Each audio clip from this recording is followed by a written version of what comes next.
On September 476 AD, a teenage emperor named Romulus Augustulus was quietly deposed in a palace on the Adriatic coast. With his abdication, the Western Roman Empire, the greatest power the world had ever seen, vanished from the map after nearly 5 centuries of unchallenged dominance.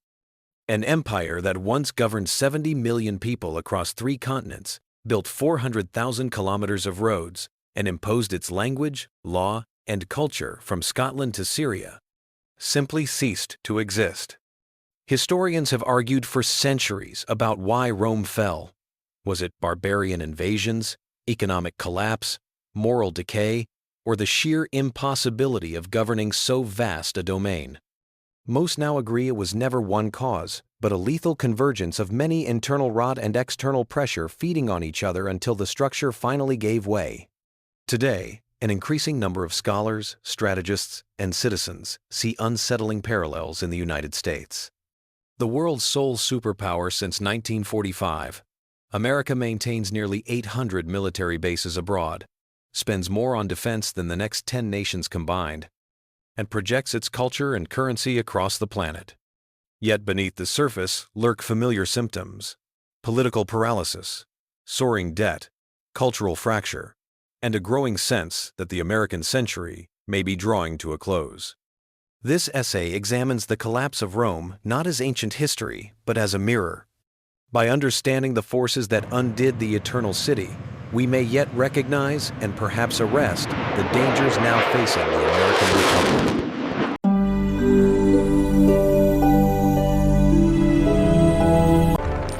Part 2. 8 Key Causes of Rome's Fall. Imperial overextension.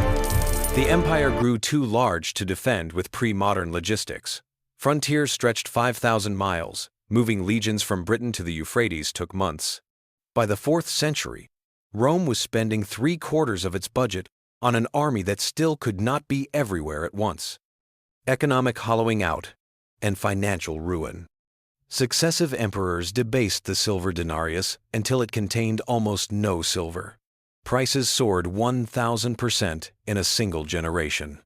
Trade collapsed, cities shrank, and heavy taxation drove farmers to abandon land.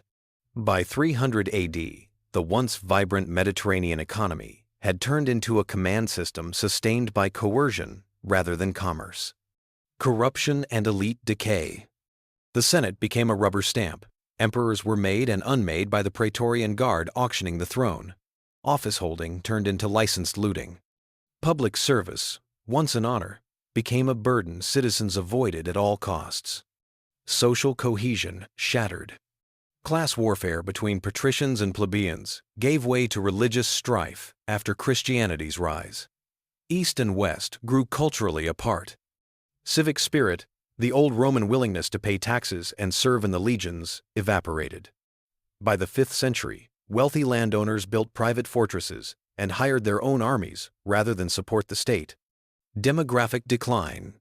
Plagues Antonine and Cyprian killed perhaps 1/3 of the population. Birth rates plummeted as citizens delayed marriage and children amid endless crisis. The empire increasingly relied on Germanic recruits who had no loyalty to Rome. A mercenary military no longer Roman. By 400 AD, the legions were mostly barbarian foederati fighting for pay and land grants, not Rome. Generals like Stilicho and Alaric were more loyal to their tribes than to the emperor. When pay dried up, they turned on the empire they were hired to defend. Migration and border collapse. Hundreds of thousands of Goths, Vandals, and others crossed frozen rivers or were deliberately settled inside Roman territory. Rome lost control of who entered and on what terms, echoes of today's heated immigration debates. Loss of civic faith. Romans stopped believing the empire was worth saving. Tax evasion, draft dodging, and apathy became widespread, as Street. Augustine wrote in City of God, many educated citizens turned inward to philosophy or Christianity, abandoning the public square. The idea of Rome as an eternal mission faded. 1.62 inches, 2024. Recruitment shortfalls, forcing the Pentagon to lower standards. and millions crossing the southern border outside legal channels. Trust in institutions hovers near historic lows. Only 26% of Americans believe the country is heading in the right direction. The symptoms are not identical, but the pattern: overreach, debt, division, demographic stagnation, and eroding belief in the national project feels eerily familiar. Part 4. Concrete Lessons for America Today. First, endless global policing is unsustainable. Strategic retrenchment is not isolationism, but survival. Second, fiscal sanity must be restored before debt service crowds out everything else. Third, rebuild the middle class and national solidarity. Without shared prosperity, no republic endures. Fourth, regain control of borders and create an immigration system that assimilates rather than divides. Fifth, strengthen civic education and pride in American ideals before cynicism becomes terminal. Sixth, break the forever war cycle and refocus on domestic renewal. Finally, prevent a new senatorial class, whether tech billionaires or financial elites, from capturing the state for private gain. Rome teaches that empires die not from one blow, but from 1,000 self-inflicted wounds left untreated. America still has time if it chooses to act. Conclusion: Rome did not collapse in a single dramatic moment. It unraveled slowly, almost imperceptibly, while most citizens were too busy, too cynical, or too distracted to notice. The same forces that undid the eternal city: overextension, financial exhaustion, elite corruption, social fracture, demographic stagnation, a hollowed-out military, porous borders, and above all, the quiet death of civic faith, are not ancient curiosities. They are warning lights flashing on America's dashboard in 2025. Yet history is not destiny.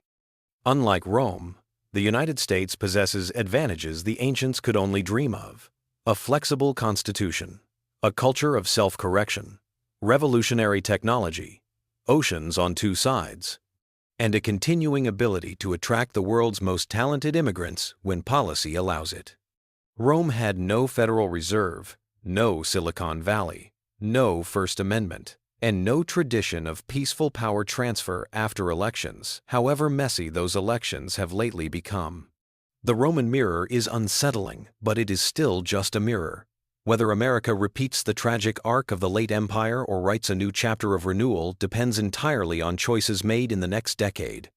Ignore the cracks, and the structure eventually falls. Face them with honesty, courage, and shared purpose, and even a strained republic can be strengthened for another century. Rome's last citizens never believed their world could end. Let that be the final bitter lesson.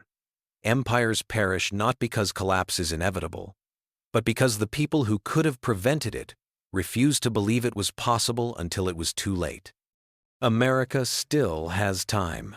The question is whether it still has the will. What do you think about this issue? Let us know in the comments below. If you find it interesting, please like, share, and subscribe to the channel to discover